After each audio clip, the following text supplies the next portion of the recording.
ನಮಸ್ಕಾರ. ಮುಖ್ಯಪ್ರಾಣ ಬಂದ ಮನೆಗೆ ಸಂಚಿಕೆಗೆ ತಮ್ಮೆಲ್ಲರಿಗೂ ಸ್ವಾಗತ.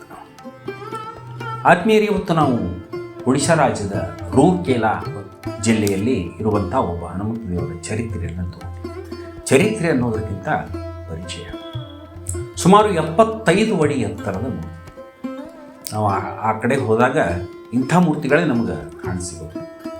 ಇದನ್ನು 1994 ನವೀಕರಣ ಮಾಡಿ ಅಂದಿನ ಮುಖ್ಯಮಂತ್ರಿ ಇದನ್ನು ಲೋಕಕ್ಕೆ ಅರ್ಪಿಸಿದರು ಅಂತ ಹೇಳ್ತಾರೆ.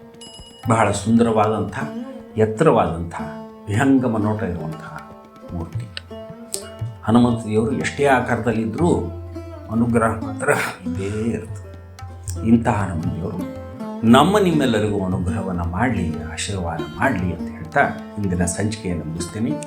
ಜೈ ಶ್ರೀರಾಮ್, ಜೈ ಬಸವಣ್ಣ.